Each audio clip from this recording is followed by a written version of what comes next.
Hello and welcome to another episode of Raw Chatter. I am your host speaking, Vicky Midwood, the Human Health Optimizer and the Addiction Eliminator. I am solo again on my own today, and I thought it would be a nice opportunity with the summer holidays kind of upon us now to go through some of the myths, the social conditioning that we ideally do not want to keep on continuing if we want the future generations to really embrace taking care of, being responsible for their own health and well-being. So I'm going to be busting some myths that those of us who are in our 50s, 60s and 70s will definitely have heard a lot of, and some perhaps that are more newer ones that you may have seen or heard via influencers or on social media.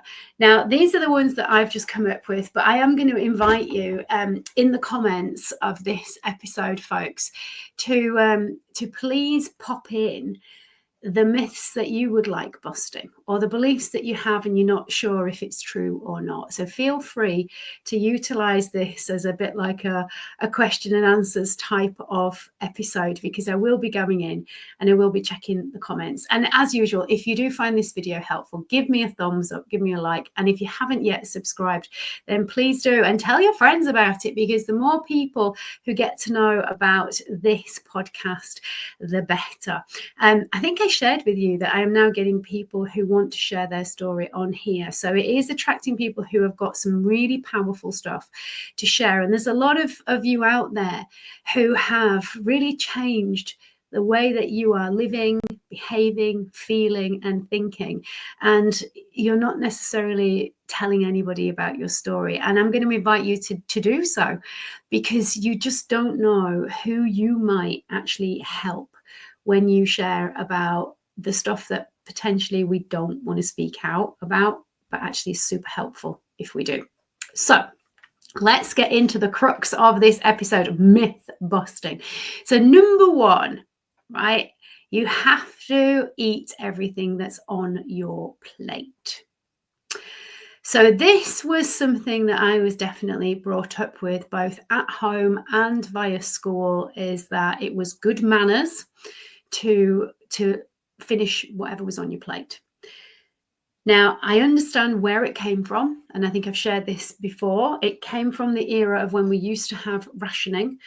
And, you know, back in the World War era, it was really something that none of us now can necessarily remember, right? We weren't around. We're now in a world where food is absolutely available. Every street corner, everywhere you turn, every garage, every service station. There isn't a place and a space that you can go into where you cannot get food. That was not the case when that saying came about. And it's one that has been embedded. And I think it's about time we left it where it belongs, back in the war years, back in rationing. We are no longer in that era. You do not need to eat everything on your plate. And actually, I'm going to encourage a lot of you to start leaving food on your plate, giving yourself permission to not eat everything that you are served, because especially when you think about portion sizes, and I've shared this before, but restaurants don't know whether you're a 6 foot, 200-pound guy or whether you are a 6-year-old child. If you're ordering a main course is a main course, right? It is the size that it is. The portion is what it is. It's to do with how it's costed and nothing to do with who is actually eating the food. So a portion for one person is not going to be the ideal portion for somebody else, which means that get used to tuning into your own body and leaving food when you have had enough. And we should not be eating till we can't get in anymore. We should not be eating to the point where we have to undo the button on our waistband. We should not be eating just because I can't leave just one. Yes, you can. I'm going to invite you to get used to leaving food and tuning into your body and not allowing anybody to push more food on you if you have had sufficient. Now, before I get a load of people complaining and saying, well, what about my kid is a picky eater and blah, blah, blah, blah. That's a different story. I'm talking about in general.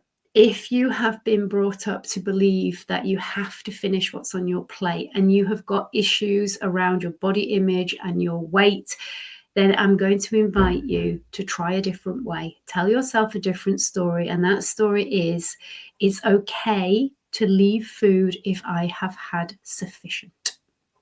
So let's move on to another myth that it's calories in, calories out is the best way to lose weight. Well, first of all, let's clarify what is weight. What do we actually mean, right? Because when people say, I want to lose weight, I don't think they're saying, I want to lose 5 pounds of water. But that would show up as a weight loss on a scale. So we need to really start speaking in language where we say what we actually mean. And what people mean when they say they want to lose weight is they want to lose excess body fat. So why don't we say that? So that's the first thing. Let's stop speaking in riddles and let's stop assuming that everybody knows what you mean. And let's actually give our brain some clear, specific instructions, because you can lose weight just by having a really good poo, right? You can lose weight if you keep your body dehydrated, but I don't think that that is the weight that you're wanting to lose. So we're talking about body fat. Now, calories in, calories out is a way of helping people to understand that for your body to let go of excess fat, it needs to be taking in less fuel than it uses overall. Makes sense. But the problem then is that people believe that it is literally whatever you put in and whenever you burn off, it's an equal measure. And it's not. And this is where we have to recognize that foods are different molecular structures. So 200 calories of, say, M&Ms is not going to behave in the same way as far as the energy systems of your body are concerned as 200 calories of lean meat, say chicken breast or steak, right? Because they are composed of very different nutrients. One of them is particularly high in sugar and fat and is going to give you a big boost of energy very, very quickly. And one of them is high in protein and kind of a medium amount of natural fat, depending on the actual cut of the chicken or the steak, which means that one is potentially just carbohydrate and the other is protein. And what we need to look at is how your body utilizes those two things very differently is the answer. So even if you are taking in the exact same amount of energy, because that's all that calories is, it's just a measurement of energy and nothing more, it does not mean that your body is necessarily going to drop fat. Now, if you're taking in those kinds of foods like M&Ms and Mars bars and you are sticking to a calorie deficit, will your body drop weight on a scale? Yes, it absolutely will. But how will you feel? Well, chances are you will feel like you are on a high and then you're crashing, literally on a roller coaster most of the time. You will probably be craving and you will probably feel really, really hungry if you hit that calorie deficit, because it doesn't take a lot in terms of actual volume of food to hit a reasonably high amount of calories when you're eating very calorie dense, high fat, high sugar foods. Whereas on the other hand, if you are eating foods that are high in protein and medium in fat, but you also are including a lot of carbohydrate foods in the form of fruits and vegetables, you can eat a heck of a lot of food. You will less likely get cravings because you won't be on this blood glucose roller coaster and you will just feel and function so much better. So When we come to calorie counting, it's about what are those calories made up of. And also we need to look at just what are you doing in terms of calorie expenditure. So I was brought up in the era where cardio was king, queen, whatever. Everything was cardio. Everything was running and high impact and PS90 and intensity and so many different things were all based upon you getting a good old sweat on and getting really puffy and huffy and out of breath. Because you burned more calories, more energy in the same amount of time as, say, doing weightlifting or going for a walk or doing yoga or Pilates or that kind of stuff. Now, what we do know is, and this is the joy, that everything we learn about the body changes as we learn more. What we thought was how things worked is not necessarily how things worked. It doesn't mean that stuff was necessarily wrong. It's just that it wasn't necessarily the whole picture. And this is where it's the same, no matter what you look at, whether we're talking about technology or whether we're talking about how the body and brain function and science and is understanding more and more, it changes. Look back at technology. We all thought it was amazing when we had flat screen TVs. We all thought it was amazing when the first mobile phones came out, but they were the size of a brick. Now you look at them and they are so thin and fit in the palm of your hand. So this is where we've got to recognize stuff is changing as we learn more, as we grow, as we understand more. And that's no different when it comes to how our bodies and our brains function. What is always the same and has never changed, although you may have been fooled into believing differently, is that our body and our mind are not separate. They are intertwined, interconnected, because you have got this massive nerve that's called the vagus nerve that attaches your brain to all of the organs in your body, which means nothing is separate.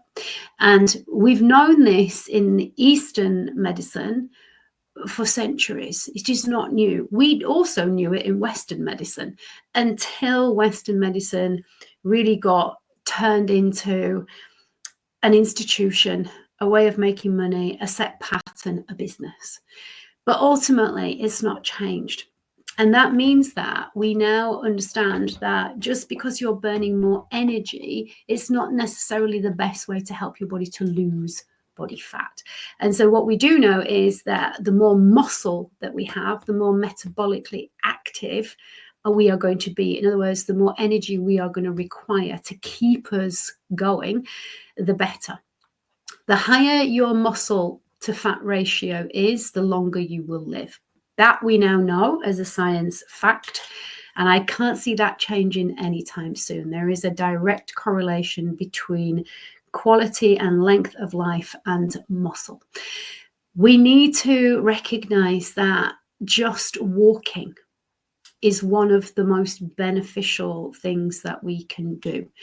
It helps your joints, it helps with mobility, it helps you to burn fat as a fuel. Nice and easy, steady away. Being as active as we possibly can in general is the way that we burn most of the energy that we utilize in a day. That 1 hour or that 45 minutes in an exercise session, in the grand scheme of how much energy your body uses, is not much. You utilize more by just going through your day. And if you can make moving more a part of what you naturally do, then that is when you're going to find it's much easier to digest food. It's much easier to keep your mood stable. It's easier to help you to feel more able to function and lift stuff and twist and just generally move around like you did 20, 30, 40 years ago. So walking, lifting heavy things is what we need to be focusing on. Do we still want to be doing cardio? Yes, we absolutely do. But remember, and this is another myth, it's not either or. There isn't one's better than the other. It's an and, right? It's always an and. When it comes to health, it is and, because none of us function in exactly the same way.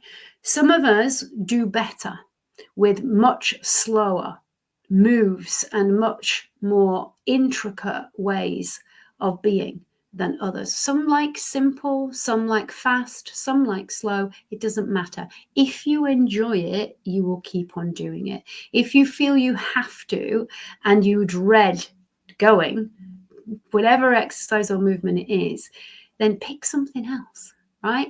If you can get yourself to recognize that the more you can just move generally, the healthier and happier you'll be, the easier it will be to help you to stabilize your blood glucose and to avoid any digestive issues. Just if you take nothing away from this episode, take that. Keep active. That's not busy. That's physically keep active. The next myth that I want to bust is that you got to have 8 hours sleep a night. No, you don't. We're all different. And what we recognize is it is the quality of the sleep that we are getting that is the most important thing.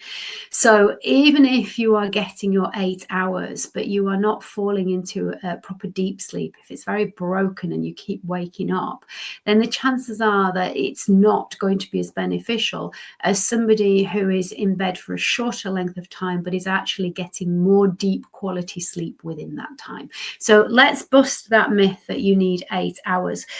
People can function well anything between 7 to 9. Some people need more, some people need 10, and ultimately it's very individual. So please don't let anybody tell you that you should get X amount of sleep. It's about the quality of sleep, and the best way to know is how do you feel the next day? Because sleep absolutely does affect our ability to drop body weight. It also affects our mood and our choices the following day. It affects how irritable we are or how much patience that we have. So recognizing that the best thing that you can do for yourself is to first of all work out, are you a person who likes to go to bed later and get up later, or somebody who likes to go to bed earlier and get up earlier? And ideally stick with that, whichever one that you are. Now, can one become the other? Yes, absolutely. It can. I used to work late at night because I ran a bar, and obviously bars close around 11 or midnight. At a weekend, we were licensed till 2, so significantly later, which meant that by the time you close down and you get home and you kind of unwind, it's not early. But I also didn't get up ridiculously early. Sometimes I did in my mad days of when I was using. But my point is, if you go to bed later, get up later. If you go to bed earlier, get up earlier, and then kind of work backwards. So I reckon that I function pretty much optimally on 7.5 hours sleep. But I also know that I don't always get quality sleep. The majority of the time I do. And if I don't, then I allow myself to have a nap and to make up for that where possible. But that's because I tune in to my body. But the best thing that you can do is decide on getting up at the same time. Okay, now I always used to say go to bed and get up at the same time. Again, research, and I am a bit of a nerd. I try and keep on top of current research. The research says the thing that actually moves the needle, the thing that makes the most difference is you getting up at the same time, regardless of what time you went to bed. Try and keep that going so that you stay with your circadian rhythms, which help with your hunger and full up signals, which help with your digestion and all of that stuff, because our body works on rhythms. And if we can keep that pattern of getting up at the same time every day going, it is going to help everything else to function better. The next myth I am going to bust is a current one that all of these GLP-1s are terrible, and when people come off them, they're going to regain all the weight and they lose all their muscle, and it's really bad. That's the general consensus that I am seeing on the internet and from people writing about this stuff. And here's what I want to say. Everybody seems to be a health specialist and a nutritionist and a physiologist and a biochemist all of a sudden, except they're not. So understanding, first of all, the difference between the older GLP-1s and the newer ones is important, because Things like semaglutide, which came out first, was just a GLP-1. Now we've got Mounjaro, tirzepatide, and others that are GLP-1s combined with a GIP. And that means that they work differently. There is now going to be a third set of these injections that are going to be combining other peptides as well, which means that they're going to potentially have less side effects. But here's my point. Any kind of quick weight loss will result in a loss of muscle. Any kind of fast weight loss is liable then to result in somebody boomeranging and regaining all the weight, unless whilst they are losing the weight, they are also working on their issues around how they relate to their body, to food, what connections they have, why they were turning to certain foods in the first place, and what they can do so that they don't revert back to those old behavior patterns. And if that work isn't done, it doesn't matter whether you have lost weight through an eating disorder or through a gastric band or a gastric sleeve, whatever is the method of by fasting or whatever is your method.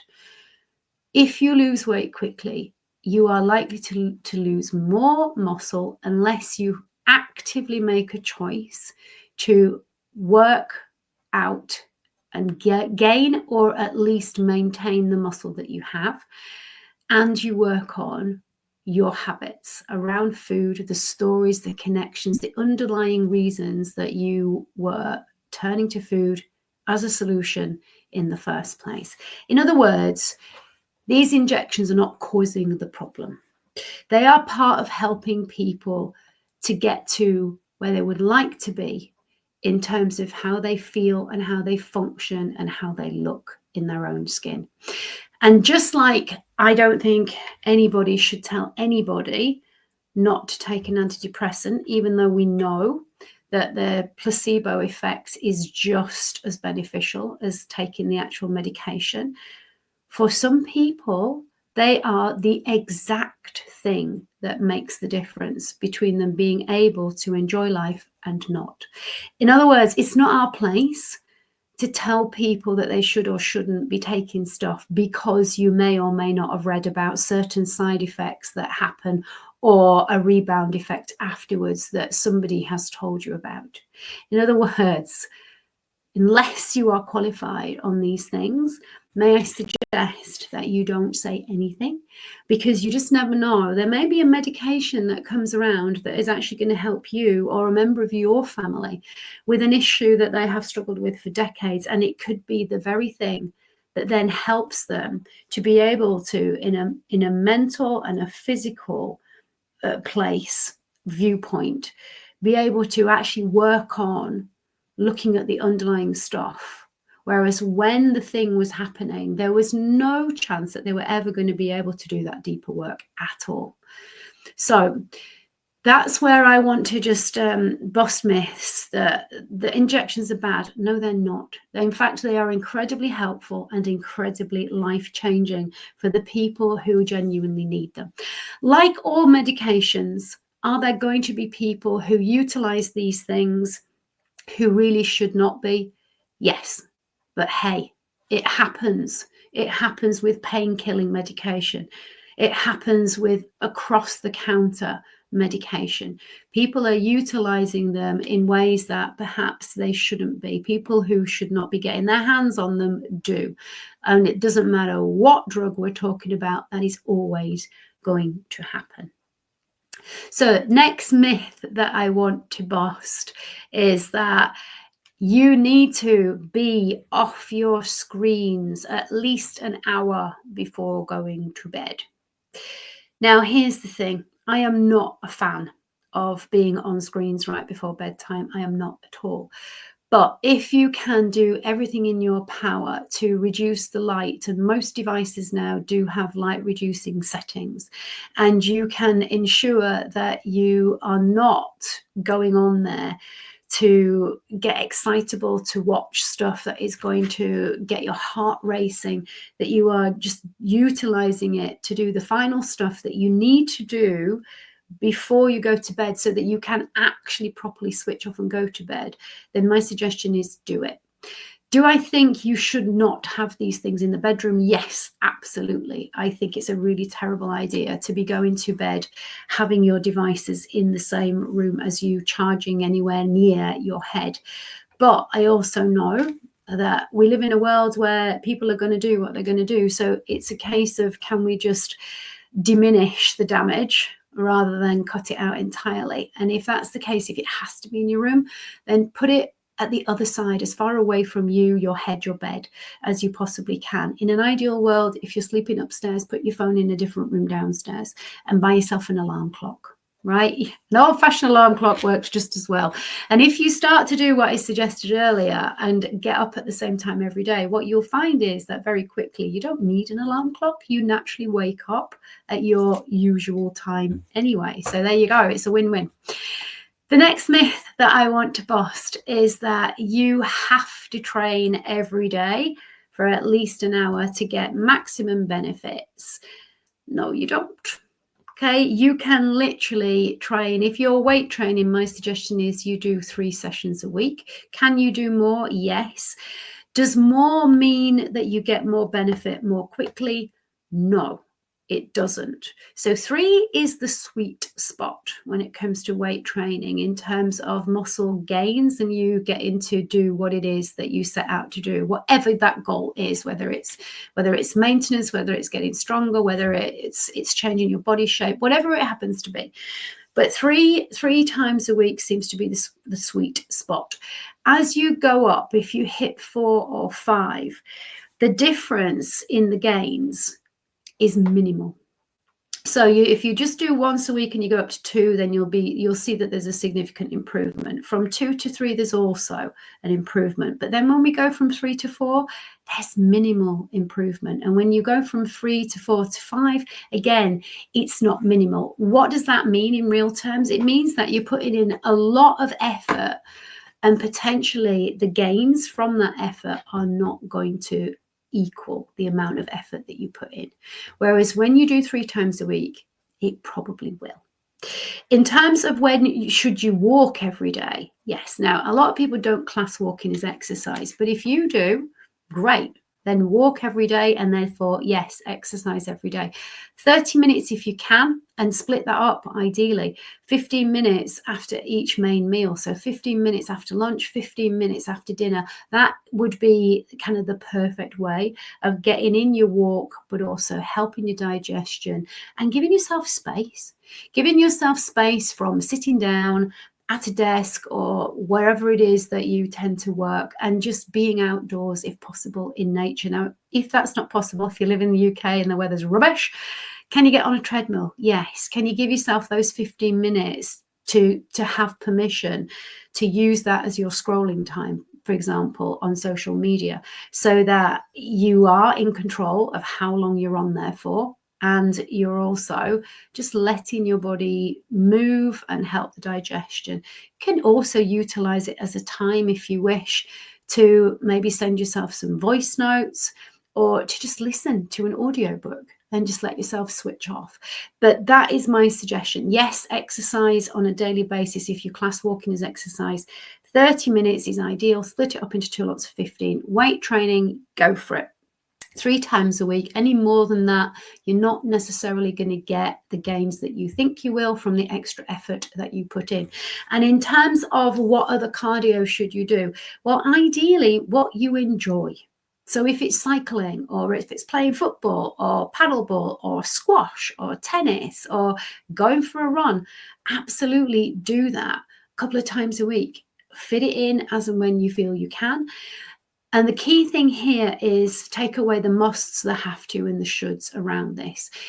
Create a habit of your weight training. I think is absolutely one of those things that we need to prioritize big time, and your walking. And anything else on the top of that, you do it for fun, you do it for joy, you do it because you feel good. I know for a lot of people, running is a bit like their meditation time.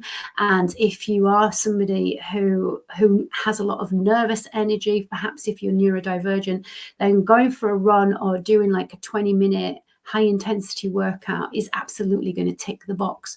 But utilize these things as and when, rather than forcing yourself to do it. Exercise and movement should be fun and enjoyable. It is not a punishment. And then the last one that I'm going to leave on, because I wanted this to be half an hour and I'm already nearly there, is that carbs are bad and fat is bad.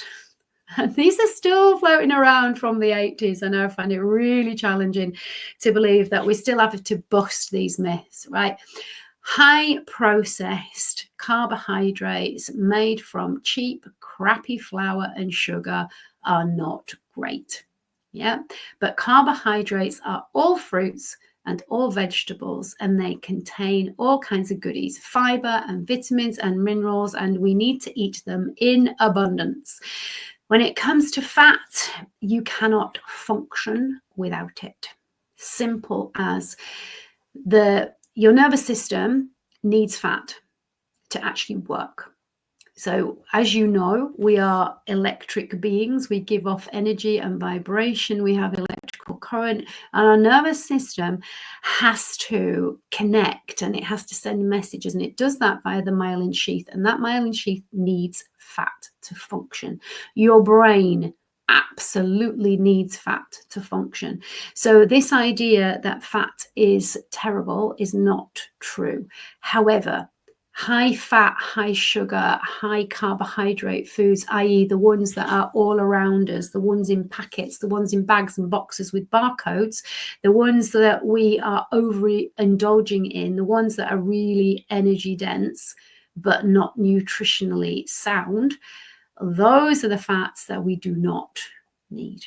But naturally occurring fats that Mother Nature has provided for us, we need to eat them. So I'm talking about the natural fats that are in eggs, in the yolk, in chicken, in fish, in meat, in poultry, in avocados, in coconuts, in olives. Those are the fats that we want to be participating in. There is nothing wrong with them. Do we need to eat tons of them? No. Going crazy over one particular nutrient is not a good idea. But if you stick to what Mother Nature provided, it's kind of clever. It combines fats within carbohydrates. I've just mentioned some there. Avocados, coconuts, olives, and it provides fats within proteins. So your eggs, your lean meats, your fishes, etc., they've all got fat within them. So eat as nature intended, and you can't really go far wrong. So I hope that has been helpful to you folks. And as I say, if you have got some comments or you have got a belief that you are not sure whether it's true or not, then please do pop it in the comments and I will answer it for you. Thank you so much for listening. And as always, I'm going to leave you with this. We only have one life as far as we know and one body. So please look after it because it is looking after you. Until next time, take care of yourselves.